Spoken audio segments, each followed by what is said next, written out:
So for a few weeks, I've been spending a lot of time thinking about the 23rd Psalm, more time than I've ever spent on it, thinking about it, researching it, trying to get some insights about it. And I expect all of us know the 23rd Psalm. I expect if any of us has ever been to a funeral anytime, anywhere, the 23rd Psalm has been in a little handout, or whoever was officiating the funeral has read the 23rd Psalm, or somebody sang a version of it. And maybe we've never really thought about the 23rd Psalm in the way I hope I'm going to help you think about it. So I don't have to read it to you. I could just recite it, but I'm going to read it to you in case I forget something. This was written, or actually it was sung, by David, who became the greatest king of the Israelites. But when he was just a teenager, he had been a shepherd for years. And that impacted the whole rest of his life, is his experience as a shepherd. And remember, the Psalms were songs. They were sung. And David would have never written this down. We don't know who finally wrote it down. It would have been passed on for generations by people singing the song, like a song that's well known in some folk cultures, that they just pass this song on and on and on. And eventually somebody wrote down this particular song. Now, David lived about 3,000 years ago. So he wasn't writing, I just need to make this clear. He wasn't writing about Jesus, even though a lot of, I hate to say it this way, I don't know how to say it, even though a lot of Christian pastors have completely taken this psalm and claimed it was about Jesus. It wasn't written down about Jesus. David lived a good 2,000 years, 1,000 years before Jesus was even born. But it's a wonderful analogy to the Christ. Just so we're clear, this was written down by a shepherd, having lived with, cared for, loved sheep for many years. The Lord is my shepherd. I shall not want. He makes me lie down in green pastures. He leads me beside still waters. He restores my soul. Even though I walk through the valley of the shadow of death, I will fear no evil. Now he's talking to the Lord, to Yahweh, to Jehovah. He's talking to God, not just talking about the sheep. Even though I walk through the valley of the shadow of death, I will fear no evil, for you are with me. Your rod and your staff, they comfort me. You prepare a table before me in the presence of my enemies. You anoint my head with oil. My cup overflows. Surely goodness and mercy shall follow me all the days of my life, and I will dwell in the house of the Lord forever.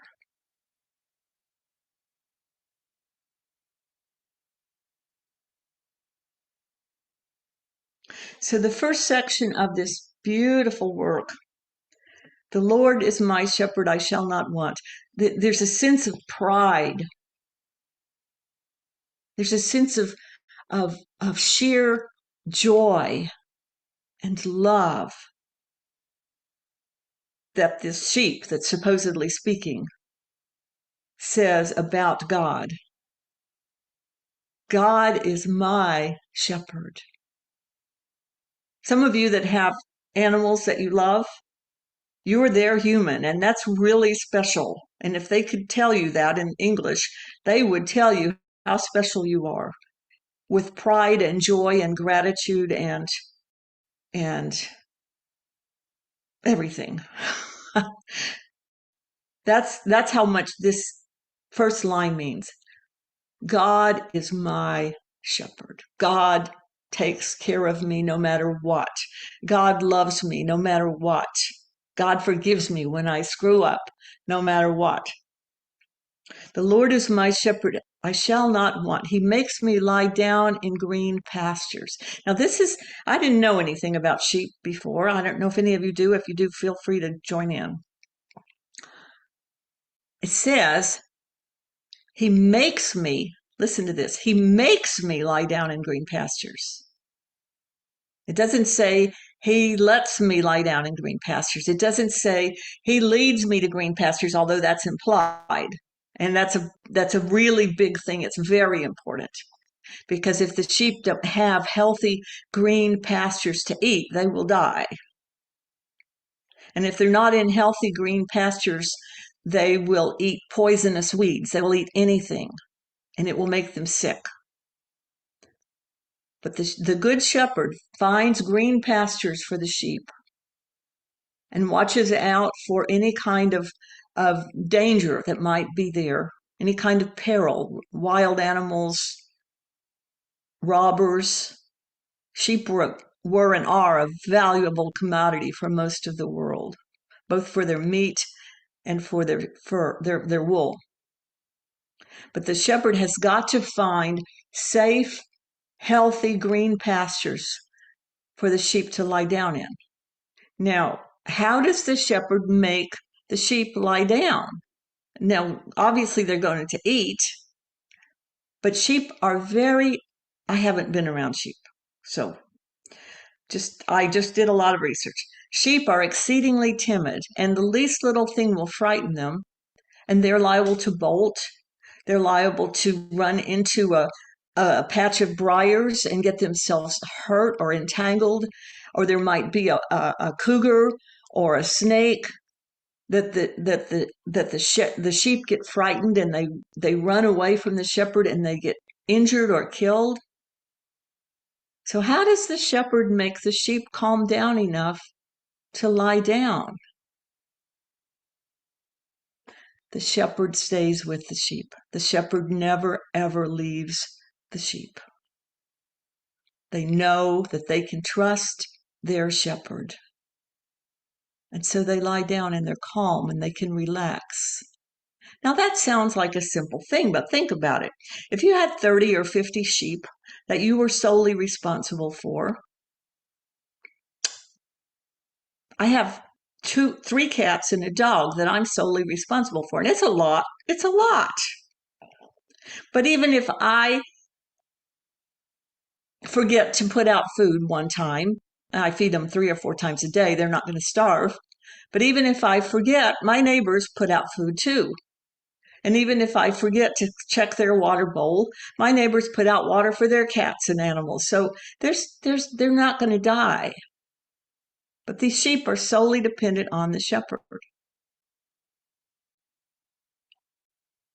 And I don't know if you can catch the depth of that, but when we consider this psalm as a metaphor for our relationship with God, it really speaks to me. It's the presence of the holy that helps me relax and lie down in a place that's safe. I know that I'm safe because of God's presence and love. So frequently I'm told shepherds don't get much sleep ever. I don't know how they keep going. He leads me beside the still waters. Sheep won't go, they need water every day just like us. And frequently, remember where David lived in that part of the world, there may not be a lot of fresh green pasture and there may not be much fresh clear water. But if it's rushing water, the sheep won't go near it. And the water needs to be clean, not full of feces or dead animals or mildew on the rocks. It needs to be clean or they'll get sick. So the good shepherd leads the sheep to wherever this water is. Even though, now this let me tell you about this next phrase. Even though I walk through the valley of the shadow of death, that's not an accurate translation from what I've read.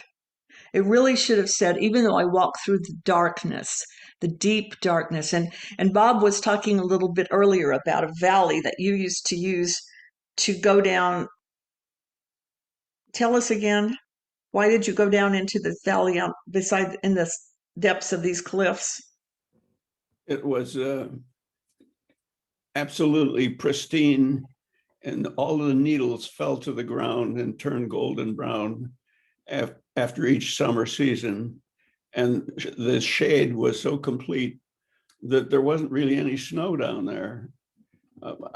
There was some, no doubt, but it was just as safe from the wind as well. The hill protected us from the west winds. Thank you. That's exactly the reason the shepherd would lead his sheep into a valley area. Remember that part of the world, lots of cliffs and rocks, and the sheep needed some shelter, and the sheep needed some water, which frequently the water is running through a valley. And that was a safe place for them, but the shepherd was always keeping watch. So it shouldn't be, even though I walk through the valley of the shadow of death, which I know that's meant a lot to a lot of us, our lives, but even though I walk through the darkness, the deep darkness. Now, the shepherd didn't have a flashlight to carry with him. And there are modern day shepherds. They don't call themselves shepherds. They call themselves ranchers or something. But, there are lots of places in the world still where there are people taking care of sheep full time. But even though I walk through the darkness,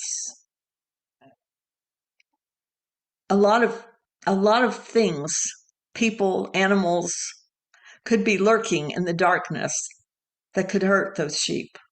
So once again, the sheep are grateful and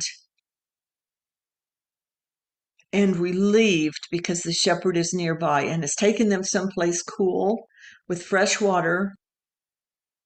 And they know that the shepherd is going to be on the lookout for danger. Even though I walk through the deep darkness, I will fear no evil, for you are with me. Your rod and your staff, they comfort me.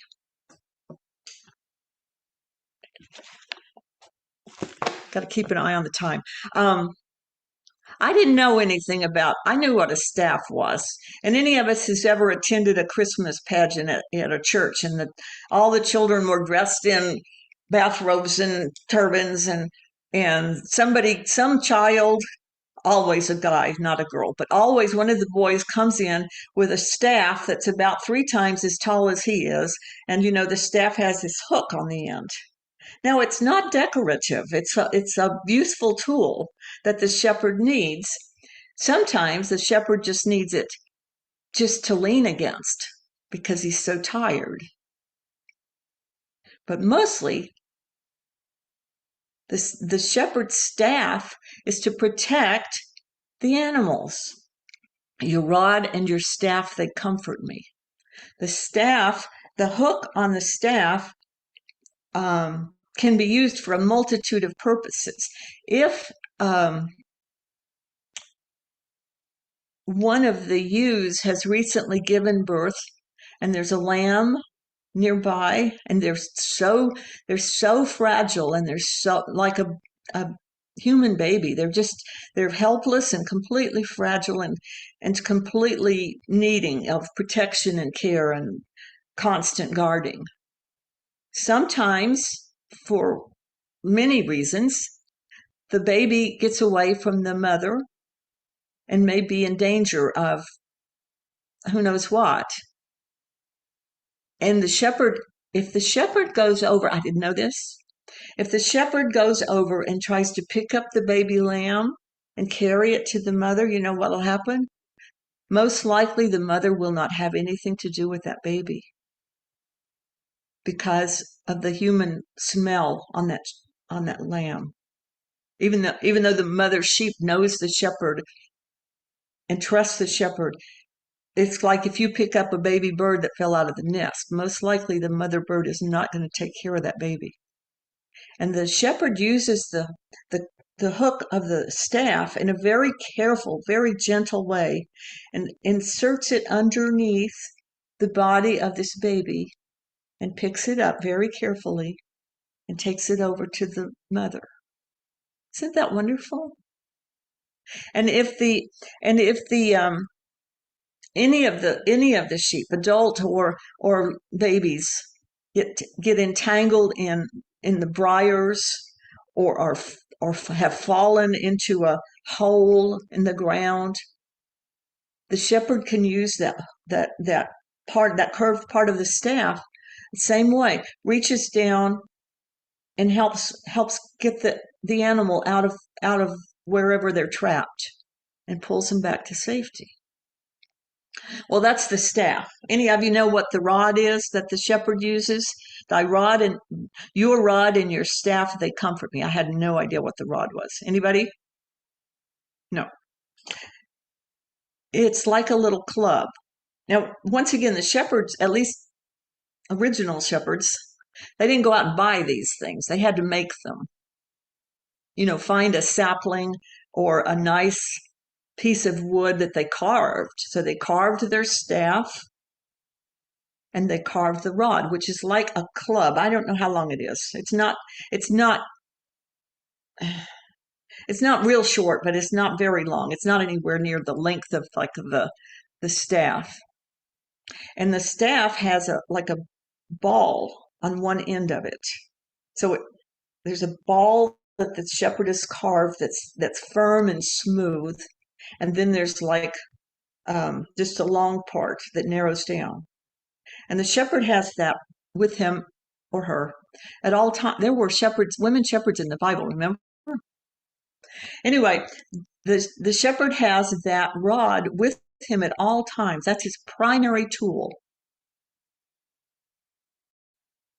If he or she has a lot of sheep to keep watch over, and they don't tend to stay together. They do whatever they want, kind of like herding cats, right?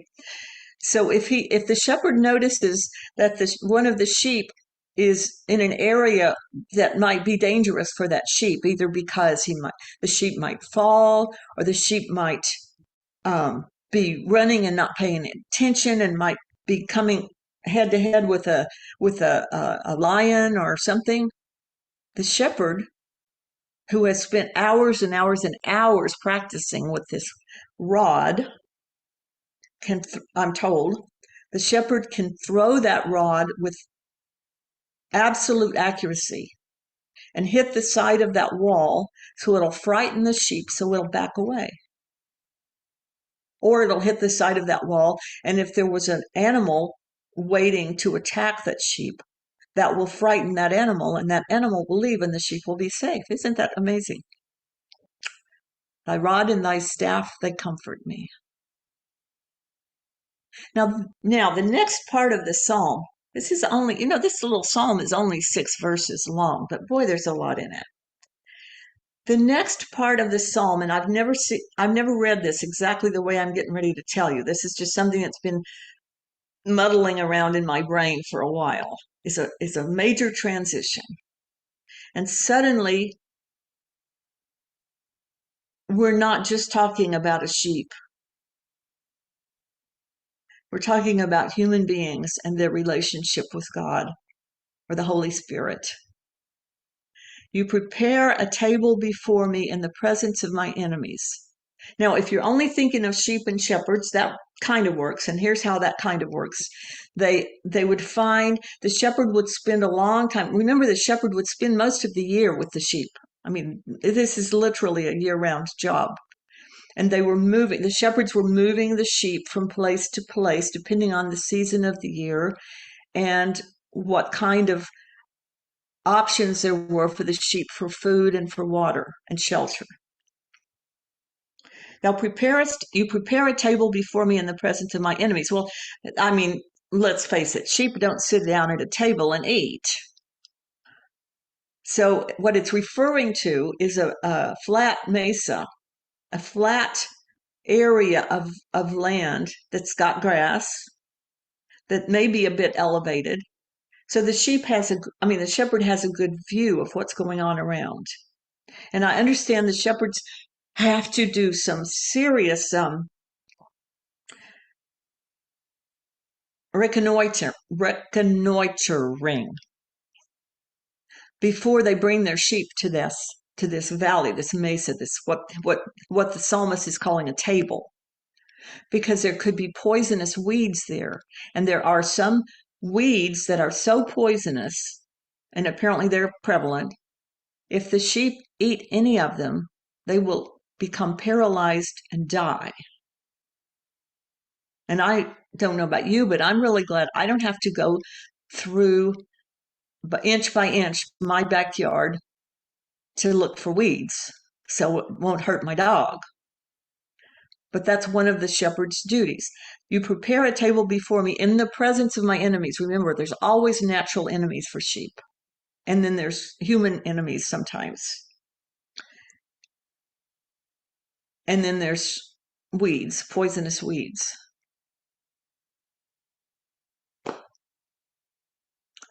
I'm going to come back to the part how it's us and God in a second. You anoint my head with oil. Anybody know what that's referring to?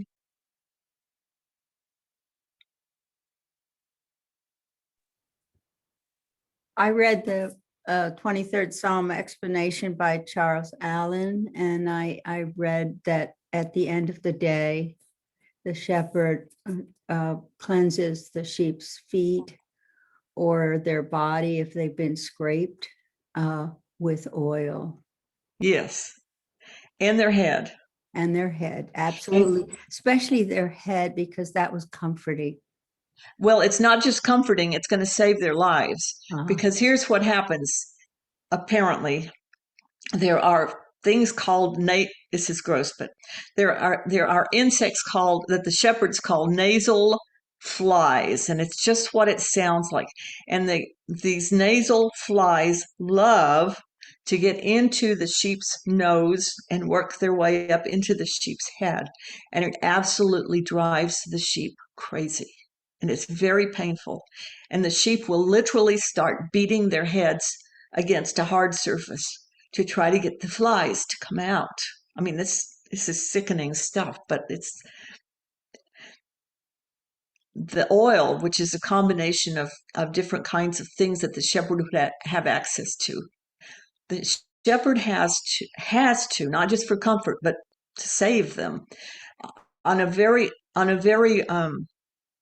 routine and frequent basis. The shepherd has got to put this ointment all over the sheep's head and other parts of the body to protect them. And the shepherd puts the ointment, the oil, around the sheep's face and nose, especially to keep the flies out of their nasal passage. This doesn't sound like a church service, does it? But that's what this means. And it's important. I mean, it literally would save the sheep's life, not to mention the comfort level and the security. Now, my cup overflows. Now, I don't know about you, but when I think about sheep, I don't see them sitting there drinking a cup of milk. And I always thought, what does that mean for a sheep? My cup overflows. And you could think, well, it was just a metaphor for generosity or mercy or something. And yeah, that's true. This is where I've been going with this. This whole section, you prepare a table before me in the presence of my enemies. You anoint my head with oil. My cup overflows. It's like a transition from the sheep to us. You prepare a table before me in the presence of my enemies. How many times have you and I met somebody that we didn't know, maybe from another culture, another faith group, just somebody you never met before, and you didn't feel that comfortable with that person. You felt a little nervous, and you wonder, what will we have in common? And you were invited to share a meal with them. And you know what happens when we share a meal with each other? We get to know each other. I mean, hopefully. Hopefully there's no food fights or anything, but people start to get to know each other, and they find out all the things we have in common and about our families and our heritage and our beliefs, and it starts to become a source of joy and gratitude. You prepare a table before me, and I think that's part of what some of us in Christian traditions would call the sacrament of Holy Communion. This time to share and remember our holiness, regardless of how different we are. And my cup overflows. Well, we're definitely into the human part of this analogy now. My cup overflows.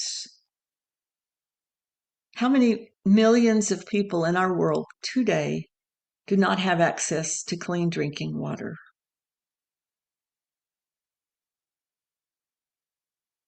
And can you imagine the joy and their relief and their gratitude when they get a generous amount of clean water for themselves and their families and their children to be able to drink? Or in our case, it's not going to be in a cup, it's probably going to be in a plastic bottle. But rather than having to drink the water out of a polluted lake, my cup overflows. Surely goodness and mercy shall follow me all the days of my life. I have spent hours thinking about that sentence. Surely goodness and mercy shall follow me all the days of my life. Now, I don't have any issue with the sentence. It's a beautiful sentence. But here's what I've been thinking about. The verb follow. It doesn't say, surely God's goodness and mercy will surround me, will protect me.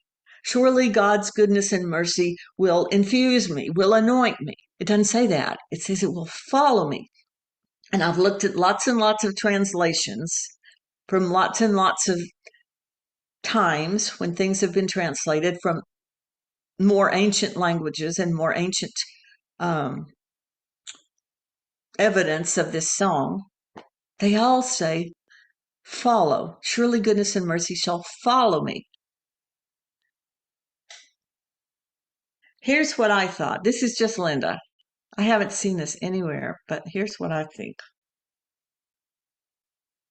Goodness and mercy follow me.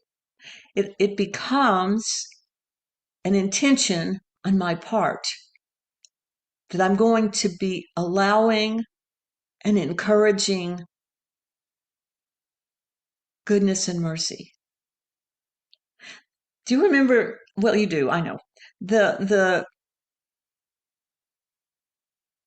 Anytime you see, in no matter what culture, no matter what, almost whatever era, whatever country, when we see royalty, even if it's a chieftain of a tribe, or if it's the Queen of England, or anybody that represents royalty, when they're in their official duties and official capacities, they put on a robe. It's always long. It's always full length, made of some sort of nice fabric.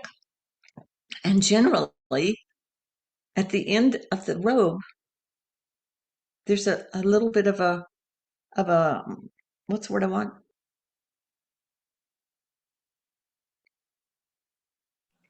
Train? Thank you. I almost had it. There's a little bit of a train, even if it's just this long. There's a bit of a train. I don't know why, but it's always there. Goodness and mercy follow me. It's like the end of the train of the robe is following, but you've intentionally put this robe on. And goodness and mercy are like the people that help carry the train. But here's the deal, you have to invite them. You have to prepare to put on this robe for goodness and mercy to follow me. It doesn't just happen just because I got out of bed. And obviously this is not literal, but I think that's the point of our faith. It doesn't just happen because I happen to be who I am, or I'm in a good mood that day, or whatever, or I'm not in a horrible mood, or goodness and mercy don't follow me just because I stood up or am present in a room. It's not like air. We intentionally create a space to welcome goodness and mercy into our lives. And we intentionally respond to other people as if goodness and mercy were following us. Goodness and mercy. Godness and mercy. It's part prayer. It's part hope. It's part intention. I am going to do the best I can to live in a way that goodness and mercy are attached to me. Surely goodness and mercy shall follow me all the days of my life, and I shall dwell in the house of the Lord forever. In complete hope and trust and confidence and respect and joy and love. I'm going to do the best I can to encourage goodness and mercy in my life, and to know that I shall dwell in the house of God, the house of love, forever.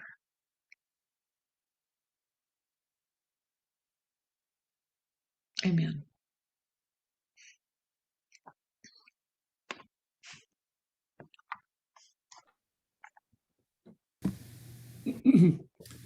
Thank you so much for your message, Linda. It's not just humbling, but grounding, reminding me of, and there's so many takeaways too, not just the staff with the hook on it, because I know on several occasions Gloria has used the staff very tactfully when I was doing some of my talks. So thank you, Gloria, for keeping me in line. But my cup runneth over. Bill Wilson, our founder, really taught us to do a thankfulness journey, a journal every day. And I still do that to this day.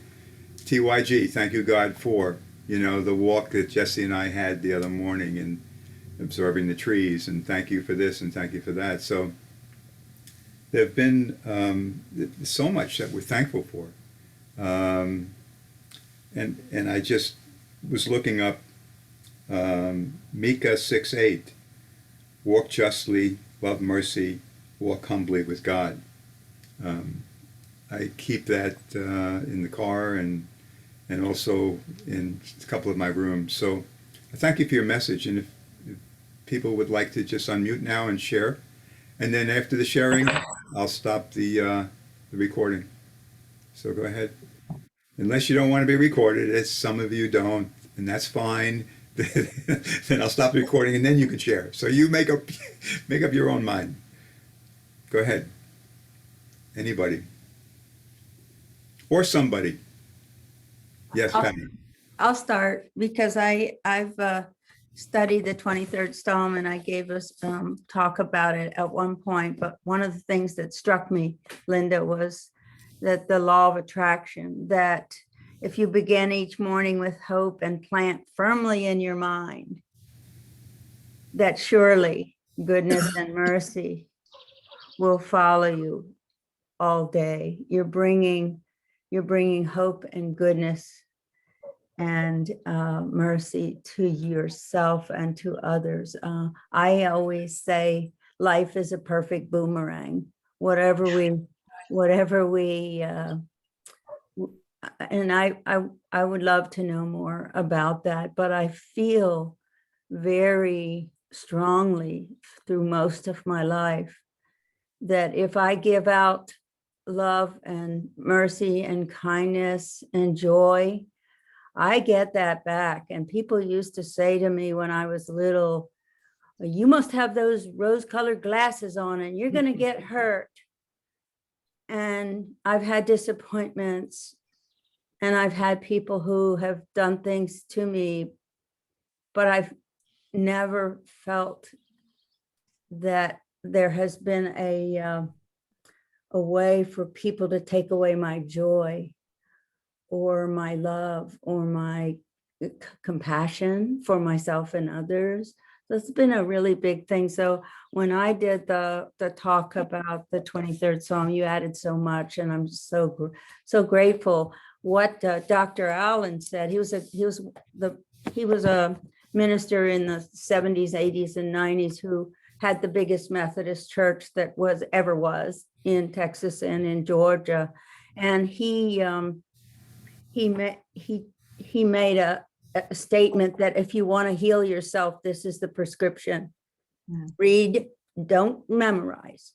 Read the 23rd Psalm every day for a month, morning, noon, and night. He said 4 times, when you get up, for breakfast, for lunch, for dinner. And he said that it will heal. It has the power to heal. So I did that before my talk. We scheduled the talk, several weeks before I actually had to give my talk. And I was so taken by the fact that I felt so much more healed at the end of that time than I had for a long time. So thank you again for reminding me. I'm going to keep it beside me and read it some more. Thanks.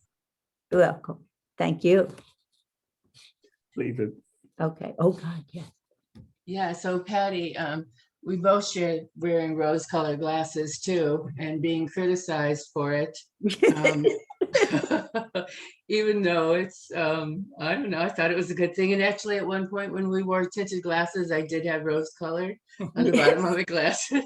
That was just, it was something else. But anyways, yeah, so I studied that psalm also.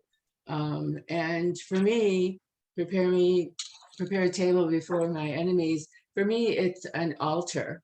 Like God prepares this altar for me. And I've got on my rose-colored glasses. table. Can you see them? Yes. With the rhinestones Sorry. too. Yeah. Even better. Sorry, I didn't mean to interrupt you, but I had to put those on for you. Anyway. No, that's perfect. Yeah. So the table before my enemies was for me also always an altar. And I just saw this altar again, living in Buffalo and growing up in a Polish Catholic community. The churches were massive. They were like cathedral-like. And the altars with the tabernacle and the statues and the flowers and the candles and everything was just so profound. And so for me that, and then if I have problems, I put the problems on that table, on that altar. Yeah. So thank you for that. Thank you. That's Beautiful song. helpful. Mhm. Yeah, Bob, did you want to add? Well, in the course, Jesus makes clear the affirmative portion of this prayer. We need to have faith in our perfection as children of God and respect each other and extend love. He says in the Course, forgiveness is impossible unless you're willing to give up your belief that you can criticize or judge your brother for what he or she is doing that you disapprove of. And to affirm that you are a child of God requires that you withhold your judgments. That's easier said than done, isn't it? Yeah. Oh, yeah. I'd like to comment on two things Patty said. Joy. I think true joy for me is in the giving. And also, I really believe that goodness and mercy has followed this church all these years. And I'm grateful for all of you. Despite our occasional, stupidities or getting involved with things that really we shouldn't be involved in, just coming back to God. It's like GOD, guaranteed overnight delivery. Anyone else before we stop the recording? Thank you for your service to us all, Neil. Well, Yes. Thank you for allowing me to serve you. Go ahead, Jody. Okay, just a few things I was thinking of. One, thank you for that nice description of the rod. Yeah. When I was coming up, the rod in teachings that I heard, the rod was a discipline tool, right? And that, the rod is what the parents were given the ability to use on you, right? Bear the rod and spoil the child. Yes. That's right. And they would sometimes turn to this to say that, you kept the sheep in line, God keeps the sheep and keeps you in line. The father of the family keeps the family in line by go ahead. And it always disturbed me that in the middle of this nice, calm thing, there was a reference to what everyone used to say, we can do this. Right. It just, to me, it didn't fit, but I heard it as a young child. I heard it as an adult in certain denominational services I was at. And that it was like giving permission for corporal punishment almost for the purpose of protecting us. Yeah. But what I loved about the Psalm is that it says they comfort me. And that's right. really my understanding that Oh yeah. those tools that the shepherd has truly do comfort Right. the sheep. And that, As it didn't opposed seem to beating them up. Yeah. Right. Yeah. It didn't fit to me that if somebody was going to hit me with something that it was going to be comforting, but I was being told that you should take comfort because they know what's best for you. Anyway, that's an aside, but thanks for that nice description. And I feel like that's really what I felt. But now I will be able to fully listen to that without having that moment of being disturbed. We always skip over the rod. Yeah. Well, thank you. Another thing that you made me think of, when it follows you, that description you have with the train coming down behind the king and following them. And I started thinking about, when you intentionally take on a new life, when you become, you're practicing, right? The way you want to be. And at some point you are that person now. And without even thinking about it, I started thinking about a boat, on the lake, maybe it's got a little motor, but it's going through the water and it's just going about its thing, doing whatever, but it's leaving, there's a wake behind it. Yeah. Yeah. And so that, if you have become this, as much as we can, new person that you want to be, that, the kindness and goodness and mercy will just be in your wake, I like that. without even having to think about it, because you have become that person. And so you made me think a lot more about that description and that, and then also what do other people leave in their wake, when they go through life, And anyway, it was just a thought that came through. And then you also reminded me of a book that's been on my shelf for a long time. I read a long time ago. The Rabbi Kushner wrote thing about the 23rd Psalm. And I said, maybe I got to go find that book now and look at that again and start thinking about the and- Psalm again, because with both my parents passing recently, that's where I think of it mostly, at those two services right now. And I think my uncles recently, I'm not sure they said it. they said a different verse. Yeah. okay. Yeah. Anyway, thank you. Those are the things that popped up in my mind as I was listening, besides my gratitude for your being here.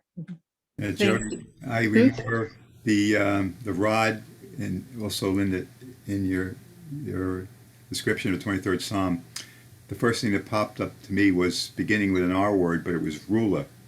And Oh, yeah. if we didn't sit up straight in elementary school, I mean really straight, you know, or we looked the wrong way, or we turned to somebody else, that ruler, you know, would come down on us. So it wasn't just Catholic school. We're talking about the New York City school system. I mean, it was, and the other one that I love, prayer protection, is Psalm 91. Friends of mine told me that, why don't you memorize Psalm 91? So I said, okay, it's a Psalm. And then I looked at Psalm 91. It's not short. It's a long Psalm. So I started reading it, just like, you know, you talked about, Patty, just every day, not with the intent of memorizing it, but just reading it. And eventually it took a year without the intent of memorizing it. I memorized Psalm 91. And it's a prayer of protection. And I use that for my family and friends and church and so forth. And I say it almost every night. Beautiful. I turned right to it. It's beautiful. Whoever dwells in the shelter of the Most High, who abides in the shadow of the Almighty, will say to the Lord, my refuge and my fortress, my God, in whom I trust. And then it does go on for several more verses, but it's a lovely psalm. The Course teaches that it's impossible to find peace unless you believe thy rod, God's rod, is comforting me, and that I can do my job as an agent for God and extend God's love. Thy rod and thy staff comfort me. We have cats, and when the cat goes out, because it likes to do its business outside instead of in a cat bin, I need a rod to protect my cats against the fox that are in the neighborhood. And so the shepherd was using the rod as a defensive. Right. He was That's right. their protection. And that's Again, why they felt comforted, because he wasn't beating the sheep with it. Otherwise, the sheep would have been afraid of the shepherd. Yeah. Well, we could go on forever, but I thank you for your comments, and we probably need to move on with the rest of the service. Okay, I'm going to Thank you stop for your message. recording now. So those of you that would like to share and not be recorded, this is your segment.